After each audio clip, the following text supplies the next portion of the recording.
Olá, sejam todos bem-vindos a mais uma edição do Encontro com a Autora, um programa que celebra o livro e a leitura e é feito numa parceria entre o Centro Cultural e o Centro de Documentação e Informação da Câmara dos Deputados.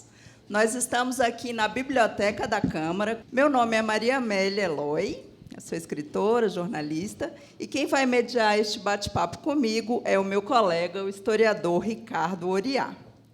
O nosso programa hoje recebe a grande escritora Socorro Acioli, que é celebrada, festejada pelos leitores e pela crítica. Muito bem-vinda, Socorro. Muito obrigada, bom dia. Muito obrigada pelo convite. É uma felicidade muito grande estar aqui. Para começar, eu vou ler uma breve biografia da escritora. Socorro Acioli nasceu em Fortaleza, Ceará, em 1975. É jornalista, doutora em literatura pela Universidade Federal Fluminense e professora da Universidade de Fortaleza, onde coordena a especialização em escrita e criação. Em 2013, ganhou o Prêmio Jabuti na categoria infantil com a obra Ela Tem Olhos de Céu. No ano seguinte, publicou A Cabeça do Santo, que já ganhou edições na Inglaterra, Estados Unidos, França, México e Itália. Em 2023, estreou na poesia em Taquimedalar, As Ilhas Invisíveis, e lançou seu segundo romance, Oração para Desaparecer, o livro mais vendido na Flip no ano passado. Que alegria recebê-la, Socorro, cara conterrânea, né? Primeiro, eu vou pedir que você leia para nós um trecho do seu último romance, Oração para Desaparecer. Acordei com os olhos grudados de lama, o nariz entupido de terra e a boca cheia de areia estralando nos dentes. Alguém me enterrou. Bichos alisavam minha língua, rastejavam pelos ouvidos e por outros caminhos para dentro das carnes. Debaixo do chão era uma agonia gelada, molhada, fedida. Não sentia braços e pernas no breu daquela cova. Perdi a noção do meu corpo, achei que me transformaria em um bicho morto, me desfazendo até virar pó. Ninguém sabe o que fazer na hora da morte. Quando eu já suplicava pelo fim, o buraco me apertou com uma mão gigante de terra, envolveu meu corpo inteiro e começou a me expulsar. Os olhos lacrados, a hora do parto, a boa hora de Nossa Senhora, as palavras se repetiam no pensamento tomado de desespero. Comecei a sentir os músculos, ossos, nervos, minha pele toda invadida pelo espírito impetuoso de um parafuso. A forma humana preservada, não virei bicho nem pó. Girava para cima, com ritmo e firmeza, sem fazer esforço, na pressão lenta da terra, cada vez mais forte, ao redor do meu eixo, apertando dos lados, empurrando no meio das pernas, pelas plantas dos pés. O monstro subterrâneo estava decidido sobre o meu destino, queria me expulsar dali. 2 pares de braços surgiram, cavando, falando, abrindo espaço, buscavam por mim. 2 mãos encontraram meu pescoço, seguraram pelos lados e puxaram com força. Outro par de mãos agarrou minha cabeça, ouvia suas vozes apressadas comentando como era pesada, cuidado para o pescoço não quebrar e matar de uma vez. Puxa o braço com jeito para não arrancar o ombro, que pele fria. Será que a criatura está viva? E se sair morta, o que faremos? Deixa de asneira, eles saem vivos sempre, você sabe que é assim. Que impactante, né? Esse início já dá para ver que o livro é maravilhoso. Eu e o Ricardo Oriá vamos começar aqui com algumas perguntas, mas se a plateia quiser também sugerir perguntas, pode mandar para a gente, tá bom? Socorro, esse livro é uma ficção, né, que se alimenta de muitos lugares, personagens, histórias reais. Foi uma obra concebida ao longo de vários anos, que certamente exigiu muita pesquisa, muita criatividade também, né? Você pode contar para a gente como é que foi, assim, como é que você chegou ao tema e aos personagens e esse processo mesmo? Maria Amélia, foi, de fato, um percurso longo de pesquisa e de busca da história, primeiro, né? Porque começou quando eu já tinha escrito Cabeça do Santo e uma amiga foi para uma exposição de fotos históricas do Ceará, lá no Dragão do Mar, e me ligou de lá, dizendo, olha, eu vi uma foto aqui que eu estou mandando para ti porque eu acho que é incrível, eu achei a tua cara, que era a igreja de Almofala, enterrada com areia, assim, sei lá, 1/3 da igreja com areia, umas pessoas na frente, e uma legenda dizendo que a foto era de 1780, eu acho, 1800, alguma coisa, e nada mais. E a informação de que a igreja ficou 45 anos completamente coberta por uma duna, lá em Almofala, no distrito de Itarema. Então, eu só tinha isso a princípio, uma imagem. Então, eu, de fato, achei impactante uma história de uma igreja enterrada. Eu já tenho uma inclinação a tratar de temas que ligam a religiosidade às pessoas, ao povo, às cidades pequenas. Já tinha feito isso com Cabeça do Santo, e aquilo me instigou. Mas eu passei um bom tempo pesquisando, lendo material sobre a igreja, procurando artigos de arquitetos falando das obras de restauro, da história da igreja, mas eu não consegui, a princípio, encontrar de onde, daquela foto, como eu poderia puxar ali um fio para criar uma história. E fiquei um tempo nessa, girando, até conseguir, até acontecer, na verdade, quando eu pensei em desistir várias vezes. Eu parei de pesquisar várias vezes. Uma das primeiras coisas que eu descobri quando eu coloquei a Almofala no Google foi que existem 7 almofalas em Portugal. Que a almofala é uma palavra árabe que significa acampamento temporário, almohala, então muito comum que em Portugal tivessem vários acampamentos temporários, né, da invasão mourisca e tudo. Mas não consegui encontrar. E, quando eu estava para desistir, eu fui procurando esses textos técnicos de arquitetura, que eu entendia tipo 20% do texto inteiro, porque falava dos materiais da igreja, do material do restauro, do estilo arquitetônico. E, num desses artigos, o arquiteto diz, em determinado momento, ele diz, segundo Drummond, e continua. E aí eu fui ver na bibliografia, eu disse, será que o Drummond é o Drummond, poeta? E era. O Drummond eu trabalhava como funcionário público com arquivos, com processo de patrimônio, e chegou a ele essa história da igreja. Era um texto do Drummond de 17 de novembro de 46, no Correio da Manhã. O título da crônica era Areia e Vento, e aí ele começa a crônica assim: eu peço aos poetas, aos sábios, aos pintores, prestem atenção na igreja de Almofala. Isso chegou para mim num dia que eu tinha praticamente decidido desistir. Aí foi o milagre, né, o primeiro. Aí eu disse, bom, o Drummond está pedindo desde 46, ninguém fez, eu vou ter que fazer. Coitado, é muito tempo que ele está esperando. E aí eu fui ler a crônica dele, e a crônica ele resgata a história inteira da igreja e situa porque tudo que eu tinha lido até então era o fenômeno geológico das dunas móveis, que é comum no litoral cearense. E depois eu fiquei sabendo que existem várias igrejas enterradas por areia no mundo. Eu visitei uma no deserto, nos Emirados Árabes, me levaram lá. As pessoas vão para Dubai fazer outras coisas. Eu fui para uma cidade deserta. Eu fui dar um curso em Dubai, e o meu pedido de turismo foi para uma cidade amaldiçoada por um demônio. Ainda tem isso. A cidade foi... O negócio, não, aqui foi amaldiçoada por um demônio, por isso que foi coberta. E eu fui e fiquei aterrorizada, fiquei com muito medo, fui embora assim, muito rápido. Mas, nessa crônica do Drummond, ele vai dar uma outra explicação, porque o que eu sabia era o fenômeno das dunas móveis, mas ele fala que esse soterramento para os Tremembés, que eram os donos da faixa litorânea ali, os donos de Almofala, são os donos de Almofala, eles acreditam que foi uma vingança, porque essa igreja, ele conta que essa igreja foi uma construção feita e iniciada como um pacto de paz entre os padres seculares lá da região e os Tremembés, que tinham encontrado uma imagem de uma santa na praia, viram a imagem meio-dia, ela tinha uma pintura de ouro, acharam que era uma chama de fogo, chamaram de labareda, adoravam a imagem como uma chama de fogo. Essa Nossa Senhora da Conceição, que dizem que caiu de um galeão espanhol, não se sabe direito a origem. E a igreja era para ser um pacto de paz entre os Tremembés e os padres seculares. Veio o material da Bahia, foi para o Ceará, trazido por escravizados. Então, só que o pacto não se cumpriu. Os Tremembés cuidaram da construção da igreja. Eles iam para a praia, pegavam os búzios, faziam a cal de mariscos, para que a igreja tivesse o espírito do mar. E, depois de construída, houve um massacre de Tremembés lá no Cajueiral deles, e no Coqueiral, e por vingança dos encantados. Isso tudo está na crônica do Drummond. Essa igreja foi coberta pelas dunas, porque o vento é um encantado.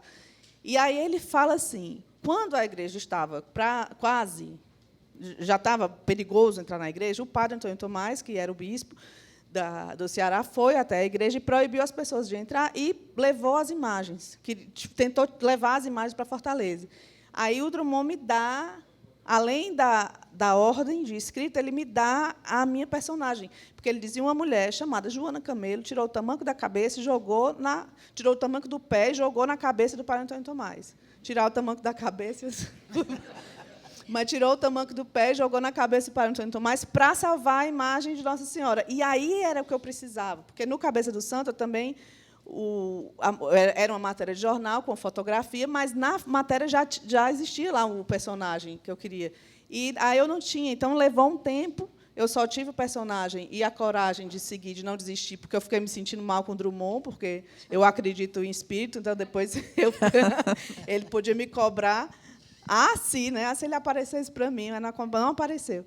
E o percurso foi... Aí veio muita coisa depois, que a gente pode ir falando aqui ao longo da conversa. Socorro, e a gente considera, né, lendo os 2 romances, Oração para Desaparecer o Cabeça do Santo, que é uma preocupação muito grande na sua escrita com a questão relacionada à memória, identidade e pertencimento dos personagens, seja Samuel, né, no Cabeça do Santo, ou Cida e Joana. Como a questão da memória se faz presente, esse resgate através também desses lugares de memória, como é a estátua inconclusa de Santo Antônio, né, que é outra história bastante interessante, e agora que você se reportou à igreja de Nossa Senhora da Conceição em Almofala. Ricardo, eu acho que os protagonistas têm relações diferentes com a memória, né? O Samuel, ele quer negar a memória dele, a memória da cidade, do Juazeiro, que é uma cidade que vive em torno da fé, e ele não tem fé, ele não acredita naquilo. Ele acha tudo aquilo uma ilusão, porque não adiantou a mãe dele ter fé, então ele é um sujeito amargurado pelas circunstâncias da vida, e ele quer justamente negar essa memória que ele tem que reencontrar, que ele acaba reencontrando, né? Ele acaba tendo que lidar com isso. E a memória real da cidade de Caridade, que tem lá, por mais que ninguém acredite, que tem lá a cabeça do santo até hoje, no meio da rua. O corpo não está mais inteiro. O corpo era do pescoço para baixo, né? E agora eles quebraram, está só do joelho para baixo. Quando eu soube que estavam quebrando, eu fui lá de noite e dei um pagamento, assim, fiz um pix para o vigia para pegar um pedaço para mim. Então, eu tenho um pedaço da coxa do Santo Antônio em casa. Nossa, que legal! Que, na verdade, vocês têm que acreditar que é a coxa, porque é só um quadrado. Então, eu posso dizer que é qualquer coisa, mas é um pedaço da coxa e eu tive que dar um agrado lá para o vigia, ele não entendia nada. Aí eu fui para o pé do santo, eu nunca tinha ido para cima, né? Acendi vela, assim, mas voltando para a memória. É que se eu começar a contar as coisas que foram acontecendo, mas essa relação com a memória que fica mais forte no Oração é muito o lamento que a gente tem, acho que como brasileiro em geral, de ver a nossa memória se apagando, se apagando, se apagando, se apaga nas estruturas físicas, se apaga nas gerações, nas coisas que se perdem. E esse livro foi construído com muitos depoimentos de idosos. Então, tem pessoas, inclusive idosas, mulheres que já faleceram, como o livro demorou, e eu faço questão disso. Eu espero continuar tendo esse privilégio de ouvir pessoas que têm muito a me ensinar. Eu acho que eu não respondi nada, mas não, é isso mesmo. Enquanto o colega historiador quer saber mais dos aspectos históricos, eu queria puxar um pouco para os aspectos literários também. Tem um personagem que eu acho que contribuiu muito, enriqueceu muito a forma, né, do seu romance, que é aquele Félix Ventura, né, que é vendedor de passados, que é um personagem que já existe, né, já existia, do escritor angolano José Eduardo Agualusa, né? Eu queria saber como foi, por que você o incluiu e se o autor apoiou, e se você mostrou os originais para ele, o que ele achou. Quando eu decidi que a protagonista ia ser essa mulher que joga o tamanco na cabeça do padre, depois eu vi que tinha uma almofala, existia uma almofala no Ceará e 7 almofalas em Portugal. Eu sabia que eu ia associar, eu ia fazer algum tipo de associação que eu não sabia ainda como. que tipo de relação eu ia construir entre as almofalas, uma das almofalas de lá e a nossa almofala no Ceará. Então, eu fiquei pensando como seria. Aí eu fui várias vezes à almofala, muitas e muitas e muitas, incontáveis vezes ao longo da escrita. Escrevi muito lá, escrevi dentro da igreja, escrevi. E aí, uma vez eu estava lá, era meu aniversário, eu estava tomando banho de mar, e eu pensei assim, olha, eu já tenho tudo o que eu preciso para escrever esse livro, mas falta uma coisa que eu não... Eu já tinha ido para a casa de cura dos Tremembés, eu já tinha recebido reza, eu já tinha dançado torém, eu só não bebi o mocororó. Inclusive, eu tenho uma tristeza, porque eu não consegui, que é a bebida de sonhar. Não bebi o mocororó, mas eu pesquisei tudo que eu pude, fui nos Tremembés da Barra no Mundaú, estudei muita coisa, falei com muita gente, mas eu não tinha ainda falado com alguém que estivesse vivo, que fosse criança, lógico, enquanto a igreja estava enterrada. E eu estava tomando banho de mar e pensando, que coisa triste, ainda não entrevistei ninguém. Aí aparece um senhor idoso na praia, vindo do nada, assim. E eu, meu Deus, eu olhei assim, pelas contas, talvez ele tenha visto a igreja enterrada. Mas eu comecei a sair correndo do mar, mas é muito assustador para um senhor idoso a pessoa sair de biquíni do mar correndo, eu vou ter calma. E só que aí ele foi sentar com a família dos meus amigos de Almofala que estava lá, e fui conversar com ele, o mestre Júlio, pescador, viu, sim, a igreja enterrada, foi me contar um monte de coisa, me deu um monte de explicação. E aí ele disse, olha, na lua cheia a gente ia para a duna, porque a gente tinha medo de ir quando não estava claro pela lua, porque a gente ouvia o som da missa debaixo da igreja enterrada, a gente escutava música, a gente escutava o sino. Mas a gente ia, quando estava na lua cheia, e as coisas desapareciam em Portugal e apareciam aqui. E desapareciam aqui e apareciam em Portugal. E aí é o que eu preciso para fazer a ligação entre a Joana Camelo e as duas almofalas, vai desaparecer aqui e aparecer lá, está resolvido. Mas como é que eu vou explicar que vai desaparecer? Aí fui perguntar para o antropólogo que está morando em Brasília, inclusive, o Ronaldo. E aí eu fui perguntar, Ronaldo, como é que eu vou fazer desaparecer um negócio aqui e aparecer em Almofala? Aí o Ronaldo, muito tranquilamente, pesquisador da religiosidade dos Tremembés, disse, socorro, fácil. Os Tremembés têm uma oração para desaparecer. E aí, na verdade, muitos ameríndios têm recursos para desaparecer. Aí, o desaparecimento, que é o envoltamento, ele vai se dando de maneiras diferentes. Para os Tremembés é desaparecer mesmo. Eles têm a oração, que todo mundo quer saber, eu vou dizer, a oração de São Jorge interrompida, eles rezam no perigo, desaparecem. Eu nunca desapareci, eu já testei, já rezei, as pessoas têm testado, mas não funciona se a gente não for Tremembé e não estiver em perigo, só para avisar, porque o pessoal quer, às vezes, é bom, né? Mas... o personagem. Assim... Quando eu decidi Félix Ventura. Quando eu decidi que ela ia desaparecer, exato. Quando eu decidi que ela, então, pronto, ela vai rezar a oração para desaparecer, e vai desaparecer aqui e aparecer lá. Quando chegar lá, eu quero que ela não tenha memória.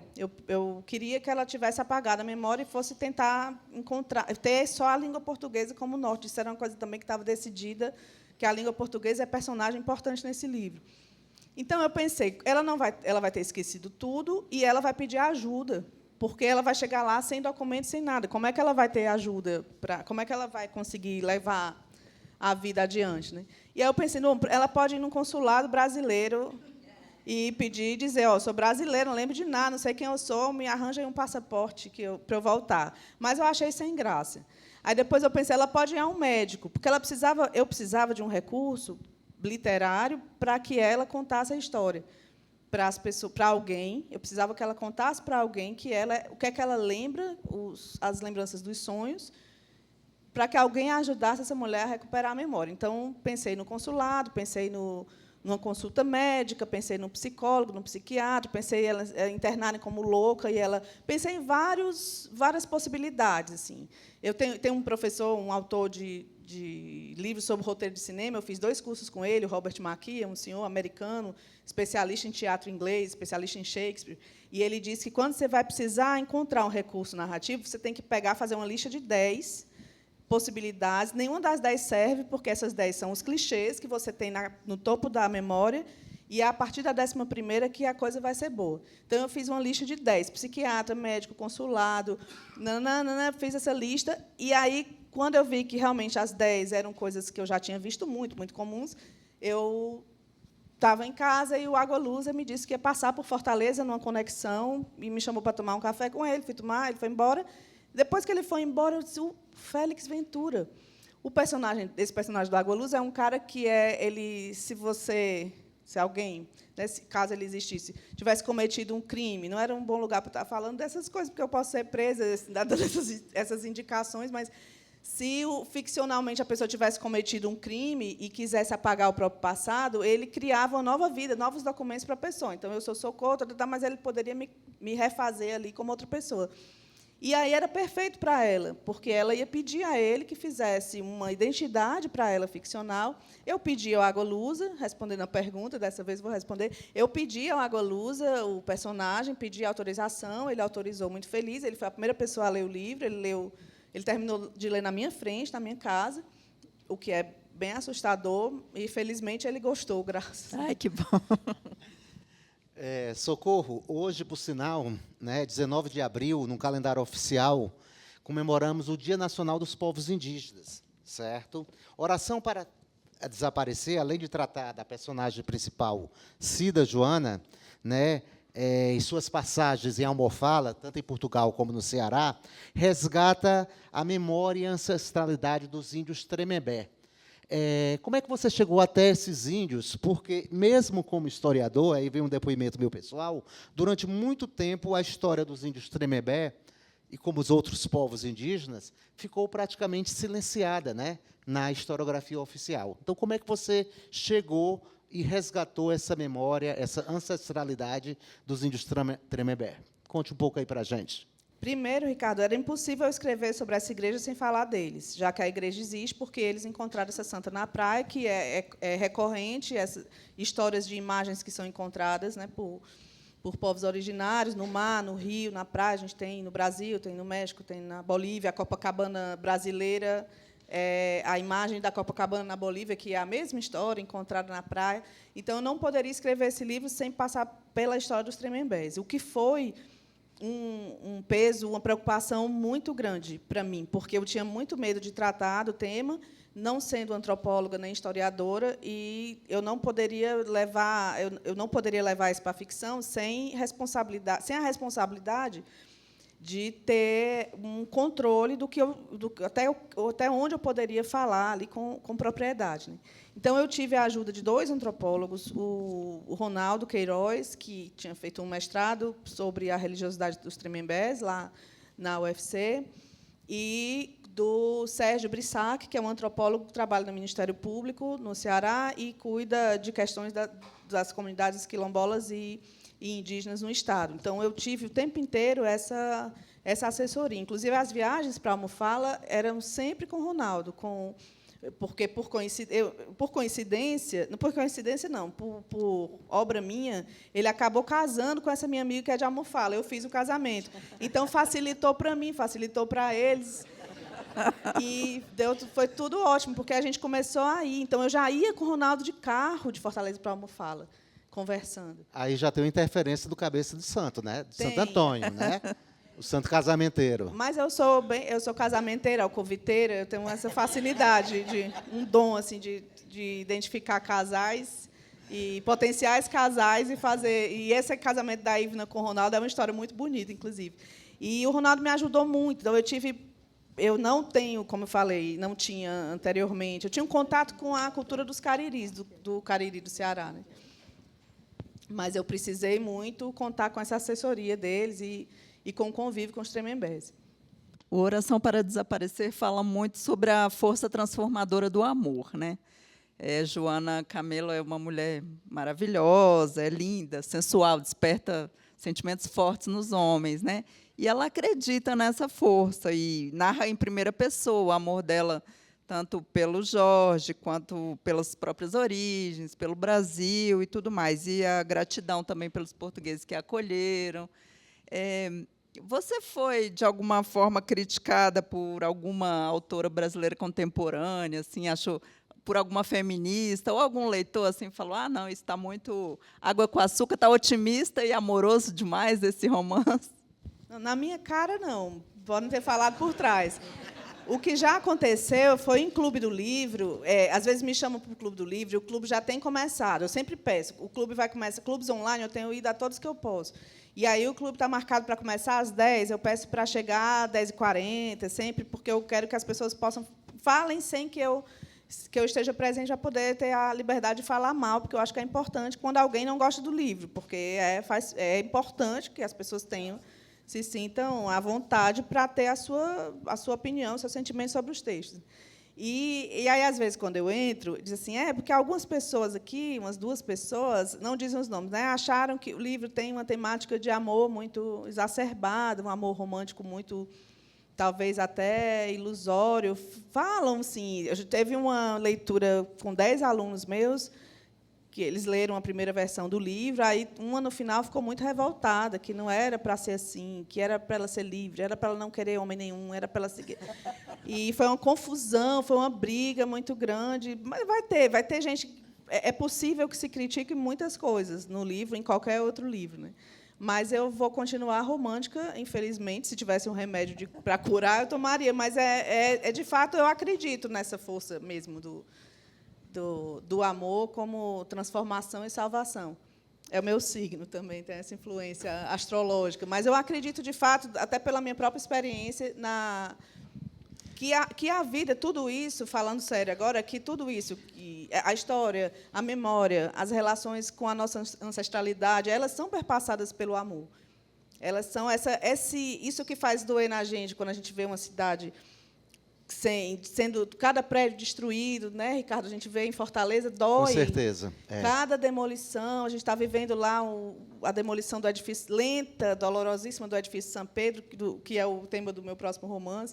Dói ver aquilo, mas dói por causa do amor e que a gente tem aquela memória, aquele lugar, a nossa cidade. Eu acho que não tem como falar de memória sem falar de amor. E, nesse sentido, você falou também em clube de leitura, nós temos uma pergunta aqui da Renata Neves, da plateia, que coordena um clube de leitura só de autoras mulheres, né? Socorro, parabéns pelo seu trabalho. Seu livro Cabeça do Santo foi discussão neste clube de leitura. Você considera seu estilo, o realismo mágico, como de seu professor Gabriel Garcia Marques? Qual o peso de Gabo no seu estilo? Renata, obrigada. Eu nem sei se o que eu faço é realismo mágico, porque, na verdade, os temas não foram uma decisão deliberada. Assim, eu vou escrever... Foi o contrário. Quando eu fui para... Em 2006, quando eu decidi que eu ia tentar me dedicar à carreira de escritora exclusivamente, eu sou jornalista, já tinha feito mestrado em literatura, trabalhava numa editora, que o Ricardo trabalhou também junto comigo lá com um projeto de livro sobre história. Edições Fundação Demócrito Rocha. A Fundação Demócrito Rocha, que é do jornal O Povo em Fortaleza. Então, eu pedi demissão para me dedicar à literatura e a minha primeira providência foi procurar cursos para fazer. É uma história longa, mas eu vou resumir. E encontrei esse curso do Garcia Marques, que ele ministrou durante 20 anos. Passei 8 meses tentando entrar no curso, até que consegui. E a pessoa me disse: você tem 2 dias para mandar uma sinopse de uma história. Aí eu mando por fax para ele, se ele gostar, ele te convida. E aí surgiu a história da Cabeça do Santo por causa da notícia de jornal. Ou seja, não foi uma escolha minha, até as coisas que eu já escrevia antes. Eu escrevi 2 ensaios biográficos sobre a Raquel de Queiroz e sobre o Frei Tito de Alencar. Essa história da cabeça apareceu porque eu precisava, em 2 dias, encontrar uma história que agradasse o Prêmio Nobel Gabriel Garcia Marques. E aí eu fui para o curso, e a história começou no curso, eu escrevi o livro, depois essa minha amiga me ligou e me disse que tem uma foto de uma igreja enterrada, veio a igreja enterrada. Então, não foi uma tomada de decisão de escrever, seguir mais ou menos o realismo mágico. A verdade é que a minha resposta é muito parecida com a resposta que o Garcia Marques sempre deu sobre os temas dele. É assim. Eu, no Cabeça do Santo, uma pessoa uma vez disse que eu exagerei porque eu inventei uma cidade que só tinha 7 pessoas. Cococi, no Ceará, só tem 7 pessoas. Na verdade, só tem 6, porque o rapaz foi embora, um rapaz que morava lá. Então, Cococi é uma cidade abandonada, no sertão dos Inhamuns, com 6 pessoas, 6 moradores. 6, 1, 2, 3, 4, 5, 6, não é mentira. Outra coisa é que, no Cabeça do Santo, as mulheres avisam quando vão morrer, da família do protagonista, né? Também já disseram que era um exagero, mas é a minha família. A minha bisavó avisou, inclusive fez uma maquiagem antes de morrer, para morrer maquiada. O real é bem A absurdo. minha bisavó chegou para minha tia, avó, e passou a maquiagem assim, ruge e batom, né? Ela morava no sertão do Rio Grande do Norte. E aí, passando o ruge, disse: Alda, hoje eu vou lá encontrar a mamãe. Aí as vacas você fica com a vaca tal, a outra vaca você dê para o fulano, as galinhas. Resolveu o pouco que ela tinha. E muito obrigada, você foi uma Testamento. Já. resolveu, muito obrigada, você foi uma filha muito boa, você cuidou muito de mim. E a minha tia achou que era demência senil, e ela vestiu o vestidinho de missa dela, fez a maquiagem dela e deitou, e foi. E avisou, minha avó me avisou, minha mãe me avisou, eu já disse para as minhas filhas que eu vou avisar. Não tem como... a minha formação, assim, fui criada por essa avó sertaneja cheia de histórias e todo mundo que tem esse parente que tem essa relação com as cidades pequenas de interior no Brasil inteiro vai ter essas histórias também, talvez mais, menos, dependendo da família, mas eu não tenho, eu não sei se é, porque o realismo mágico também é um termo muito datado, ligado ali aos anos 60, é um termo mais histórico do que de estilo, né? Eu só sei escrever sobre essas coisas, e vai ser, o outro livro ainda é pior, então não sei, não sei nem de que vão chamar. Numa outra entrevista, você falou de um termo realismo anímico, né? Me parece. Que é um termo dos estudos da literatura africana pós-colonial, esse realismo anímico, que é um pouco do estilo do Mia Couto, até mais do que o do Agualusa, mas um pouco desses autores africanos contemporâneos incríveis, né? Homens e mulheres que têm escrito. É um termo possível, mas esse papel aí de batizar é da crítica. Eu tenho essa vida, eu tenho uma formação acadêmica na crítica literária, mas aí eu tento não pensar, quando eu vou escrever, nem o que é que eu estou fazendo, qual é a classificação, a que tipo de texto. Eu persigo a história. Eu vi a foto da igreja, eu queria contar uma história que se sustentasse a partir dessa igreja. É só o que eu quero. Meu único objetivo é conseguir construir a história inteira a partir de uma imagem ou de uma ideia. Assim como no seu livro, alguns outros livros assim muito festejados, né, pela crítica e pelo público, como O Som do Rugido da Onça, da Micheline Verunsky, e Torturado, do Itamar Vieira Júnior, que também já participaram aqui do nosso encontro com o ator, também tratam desses seres fantásticos, né, místicos, dos encantados e tudo mais. E eu vejo que eles estão indo para fora, sendo muito traduzidos, premiados. Como é assim essa brasilidade fora? Como é que você também participa de eventos fora? Como as pessoas percebem essa coisa mística do Brasil? E aí, outra pergunta: quando o seu livro é publicado fora, ele fica em qual estante? Assim, ele fica junto com os do Gabriel Garcia Marques, do Ítalo Calvino, Isabel Allende? Como que é? Fica, eu adoro as fotos das livrarias estrangeiras, que está sempre com os meus autores favoritos. Tem esse olhar para o exotismo, né, do leitor estrangeiro, dos editores estrangeiros que gostam e fazem comparações, inclusive, com Jorge Amado. Tem esse olhar para o exotismo brasileiro, mas eu acho muito bom, porque, citando também a Micheline e o Itamar, que são meus amigos, e eu sou grande admiradora do trabalho deles, eu acho que a gente tem... É engraçado, porque existiu um movimento parecido no romance de 30, 45, no Brasil, desses autores de origem nordestina, maioria nordestinos, que escreveram... Romance regionalista, né? Romance regionalista, e que escreveram...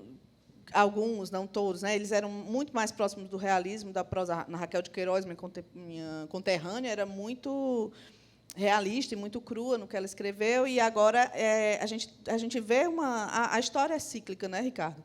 A história literária também é cíclica. A gente está vivendo uma coisa parecida em outros termos, né? O mercado literário é outro, o mundo é outro, a forma de difusão do livro hoje é outra. A gente tem redes sociais facilitando muito as coisas, e ao contrário do que se pensa, promovendo muito a leitura, principalmente entre jovens. E eu vejo com muito otimismo. As pessoas têm suas críticas em relação a mostrar o Brasil. Algumas pessoas têm críticas em relação a essa forma de ver o Brasil pelo viés do misticismo e das crenças, mas é a nossa formação. O brasileiro passa por isso. Por mais que a gente tem várias formas de olhar a história do Brasil, e olhar essa construção do povo brasileiro, e olhar as consequências dessa história violenta nos dias de hoje. E a minha ótica e a do Itamar, que também é antropólogo, já vai também um pouco por outro caminho, mas o nosso jeito de ver é esse pela nossa própria vivência, né? É a frase que eu uso sempre com os alunos nos cursos de literatura. A gente tem que escrever a história, cada um tem que escrever a história que só você pode contar. A história que só eu posso contar é perpassada por esse olhar de um Brasil invisível, um olhar para o que é invisível no Brasil, mas, ao mesmo tempo, é o que comanda o mundo. Na edição portuguesa, está saindo agora, o da Oração para Desaparecer, e eles colocaram essa frase do livro na capa. É o invisível que comanda o mundo. Socorro, você iniciou sua trajetória literária, né, pela literatura infanto-juvenil, tendo sido agraciada até com o Prêmio Jabuti de 2013 pelo livro Ela Tem Olhos de Céu. Ela Tem Olhos de Céu, pela editora Gaivota.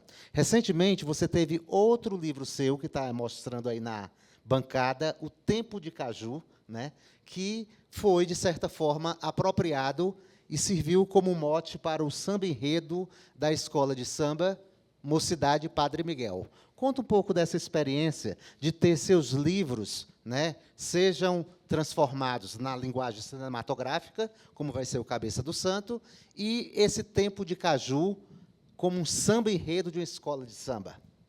O Ela Tem Olhos de Céu foi adaptado para uma animação, um curta de animação chamado Sebastiana, que ganhou prêmio em muitos países, ganhou prêmios em festivais de curta de animação em muitos países. É um curta lindo, dirigido pelo Cláudio Martins, com trilha sonora original, ganhou o Cine Ceará, ganhou prêmio em vários festivais. E, até aí, a adaptação para o teatro, a adaptação cinematográfica, estava dentro dos meus planos, dos meus desejos, inclusive. Mas, um dia, eu estou na minha casa, vivendo minha vida, e uma pessoa me disse: Socorro, parabéns aí pelo carnaval. E eu nunca fui carnavalesca, eu não tenho nenhuma relação com carnaval, eu nunca pulei carnaval. E eu não entendi por que estava me dando os parabéns pelo carnaval, até que eu soube que a Mocidade tinha usado, os enredistas da Mocidade Independente Padre Miguel tinham usado o Tempo de Caju na composição do enredo, que foi um enredo que ficou um samba que ficou muito famoso no pré-carnaval, no Carnaval do Rio esse ano. E foi lindo assistir. Primeira vez que eu assisto um desfile de escola de samba, inclusive. Mas foi muito bonito, inclusive, aprender sobre o quanto a escola de samba é importante para as comunidades do Rio de Janeiro. E aí eu passei a conversar com o Fábio Fabato, que é um dos enredistas, e entender como é que foi, fiquei acompanhando. Infelizmente, de longe, eu gostaria de ter desfilado, mas não deu tempo, porque eu fiquei sabendo uma semana antes do Carnaval. Aí, imagina um susto. Foi muito, muito bom. E não foi o único, né? Vários livros esse ano foram tema de várias escolas Defeito de samba. de Cor, né? Defeito de Cor, pela o Alberto Portela. Mussa também. Teve uma ala que homenageou a Micheline, com o Som do Rugido da Onça. Foi um carnaval literário. Eu espero que continue assim, e que, no próximo, eu desfile. Falando aí da literatura infantil, você também que é especialista em Monteiro Lobato, né? O que você acha das obras que estão sendo publicadas hoje? Porque muitas vezes eu percebo que alguns autores fazem livros assim meio didáticos demais, assim para cumprir aqueles parâmetros da BNCC, né, Base Nacional Comum Curricular. Você acha que isso pode empobrecer a literatura infantil, a descoberta pelas crianças? A literatura infantil é um gênero que corre vários riscos. Primeiro, porque nós, adultos, a gente quer ler um livro, a gente compra o livro online, ou vai na livraria e compra, ou ganha, ou pega emprestado, e a criança sempre tem um mediador, que vai ser o professor, né, a escola, o bibliotecário da escola, ou o adulto, que vai... Raramente uma criança, infelizmente, tem a possibilidade de fazer a própria escolha, de estar em um ambiente familiar ou escolar, que ela possa ir para uma biblioteca ou ir a uma livraria, comprar o livro, pegar emprestado o livro que ela quer. A leitura infantil passa pela mediação, necessariamente, e para o bem ou para o mal, porque, às vezes, isso é muito bom. Você falou do Monteiro Lobato, a minha pesquisa de mestrado foi sobre como o Monteiro Lobato tratou, dentro da obra, essa recepção e circulação dos livros. Então, detalhes assim, como muito influenciado, na época, pela minha orientadora, que me apresentou Roger Chartier e o trabalho da professora Marisa Lajolo e Regina Zilberman para pensar nessa circulação do livro. Então, a dona Benta tinha um livreiro na capital que trazia as novidades. Então, ela tinha uma biblioteca de clássicos, mas ela tinha as novidades. E ela tinha esse pequeno clube de leitura, como a Renata tem, e que era com os moradores do sítio, né, as crianças, a boneca, o milho, todo mundo lá, o sabugo de milho. E esse era um espaço de leitura e discussão muito democrático. As pessoas podiam, os participantes podiam gostar, não gostar, era um espaço democrático de construção da leitura, e toda a minha pesquisa foi sobre isso. E aí, no contraponto da vida real, não é assim, não é tão democrático, não é tão direto. E aí, com essa, a gente tem uma dificuldade de discernir entre o livro para crianças e a literatura infantil. O livro para crianças pode ser o livro de desenhar, o livro educativo, que tem uma função de aprender a fazer determinada coisa, amarrar cadarço, ou partes do desenvolvimento infantil. E o livro, o texto literário, né, o texto construído, como dizia o Bartolomeu Campos de Queiroz, o texto que não serve para nada. Porque a gente escuta, eu escutei, ele escutou isso em situações de avaliação de livros para criança, para a infância, e a pessoa dizer, mas esse livro não está ensinando nada, ele não serve para nada, porque não tem ali um viés pedagógico claro. Eu acho que isso sacrifica a qualidade da literatura infantil, é difícil de mudar, é difícil de fazer, de discernir assim, entre literatura, texto e livro para criança, mas, ao mesmo tempo, o Brasil tem uma fantástica coleção, biblioteca de autores brasileiros que escrevem para a infância. Uma delas, nossa querida Rosiana Murray, que saiu ontem do hospital, felizmente viva, e que já disse que vai aprender a escrever com a mão esquerda para continuar escrevendo. Socorro, eu tenho outra pergunta aqui da plateia, da Dani. Querida Socorro, você acredita que a memória é inerente ao ser humano, mesmo quando desejamos aniquilá-la, ou aniquilar qualquer possibilidade de lembrança, negando-a, essa tentativa é, na realidade, inglória? Somos, de fato, o que lembramos? É uma pergunta psicanalítica, pelo amor de Deus. Eita. Foi da Dani. Dani, eu preciso fazer um mestrado para te responder. Eu preciso fazer um outro mestrado para te dar uma resposta digna. Somos o que lembramos, né? Coisa até um pouco existencial também, né? Dani, pelo amor de Deus. Mas isso é engraçado porque eu estou lendo agora a interpretação dos sonhos do Freud, e ele fica, eu estou no começo, e ele fala várias vezes sobre isso, né? Sobre o que a gente lembra, o que a gente apaga, e que o sonho busca, o que a gente acha que não lembra e o sonho busca. Somos o que lembramos, mas a gente é muito o que a gente esquece também. O Oração para Desaparecer tem muita influência da psicanálise. Eu não sou especialista em psicanálise, mas eu tenho uma experiência como analisanda e uma experiência de leitura superficial, mas uma fascinação também. Então, da gente buscar, na verdade, no processo de análise, a gente tem o único instrumento é a palavra. E é a palavra buscando essa memória, buscando o esquecimento, buscando o que foi esquecido. É nesse esquecimento que estão as coisas. Então, a personagem, a Cida, na hora que ela tem essa busca pelo que ela esqueceu, na hora que ela faz essa busca ativa pelo que ela esqueceu, é que ela vai se encontrando. Eu estou complicando bastante a resposta para ficar à altura da sua pergunta. Mas eu acho que é mais o que a gente faz o tempo inteiro é buscar o que a gente esqueceu e o que a gente não sabe, mais do que o que a gente lembra. Chegou uma outra pergunta aqui, a pessoa não assinou. É da Dani, de novo. Eu queria perguntar como você concebe os personagens de seus livros. Se você se baseia em pessoas reais, se os personagens puxam características e jeitos de conhecidos seus, filhos, amigos, conhecidos, estranhos. Varia bastante. Esses personagens, como eu falei, né, a Joana Camelo foi essa personagem que estava na crônica do Drummond, e eu fui desenvolvendo. Eu tento não fazer essas associações com a minha vida e com as pessoas que eu conheço de forma direta. Lógico que não tem que uma coisa ou outra escapa, mas eu tento, de fato, fazer um trabalho de criação de personagem. Eu uso uma ficha que é como uma ficha semelhante às anamneses que os profissionais de saúde fazem, que os profissionais fazem. Eu tento fazer o trabalho mais aproximado do trabalho literário mesmo. Eu separo bastante o que eu escrevo das minhas experiências, da minha vivência. Lógico, aí tem o Félix Ventura, que é um personagem do Agolusa, e aí vai ter o Samuel do Cabeça do Santo, que, nesse caso, fisicamente, ele acabou sendo muito semelhante a um aluno meu lá da Fundação Casa Grande, no Cariri, mas eu evito bastante. Eu tento trabalhar com a imaginação e com a técnica literária para construir as pessoas mais absurdas que eu consigo. Gente, o papo está tão bom e está quase acabando, Oriá. Vamos fazer mesmo, mais uma ou duas para a gente terminar, infelizmente. Socorro. Nos últimos anos, nós temos presenciado um boom de cursos e oficinas literárias presenciais e também online, nas plataformas digitais e redes sociais, sobre escrita criativa. Você é professora de um curso de pós-graduação em escrita criativa na Unifor. Como ele funciona? Fale um pouco sobre a sua experiência no magistério superior e nesses cursos de escrita criativa. E que conselho você daria para um iniciante que pretende se aventurar na literatura de ficção?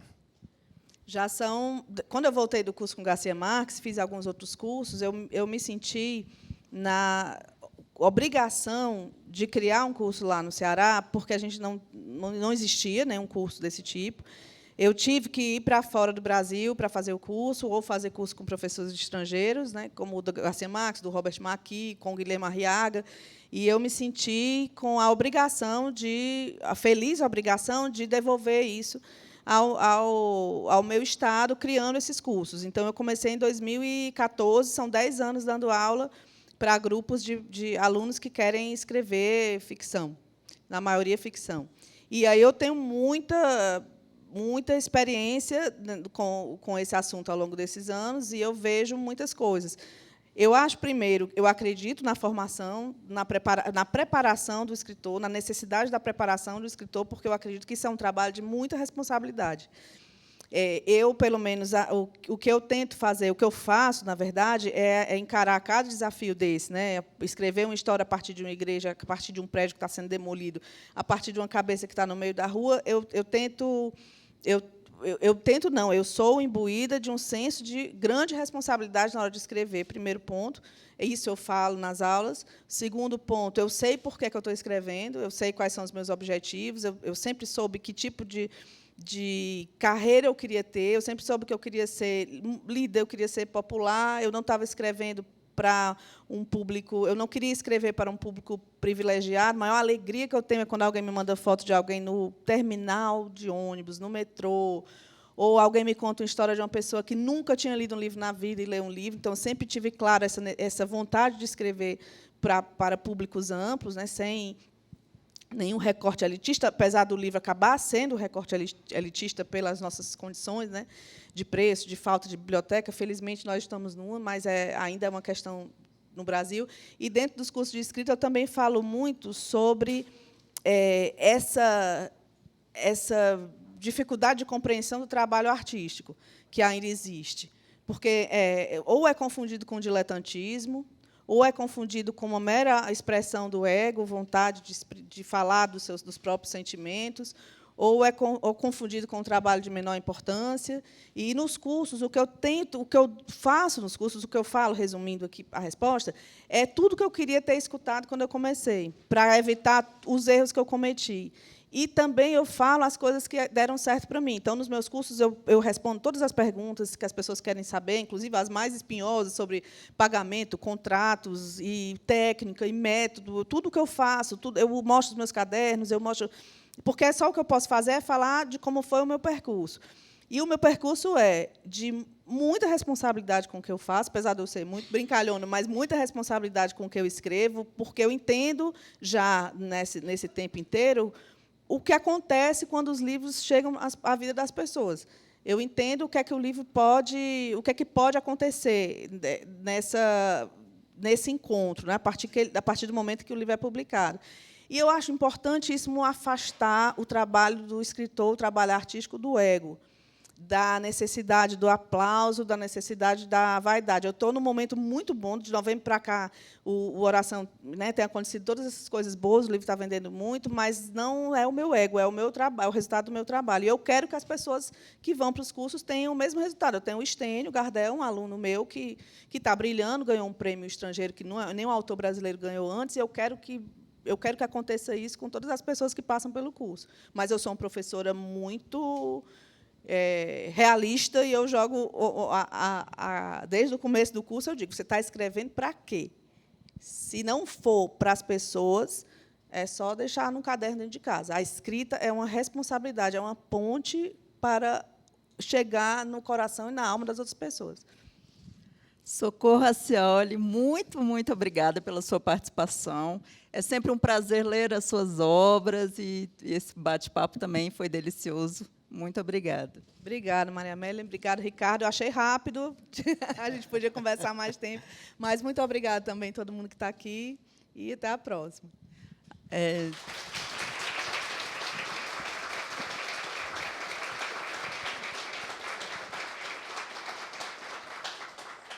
A resposta vem também sobre a forma de aplausos pelo reconhecimento do seu trabalho, Socorro. Muito obrigado pela sua participação aqui no Encontro com o Autor. Obrigada também a todos vocês que participaram presencialmente na Biblioteca da Câmara e aqueles que nos assistem pela TV Câmara e pelo canal da Câmara no YouTube. Vamos continuar promovendo a literatura nacional e até a próxima. Tchau, pessoal.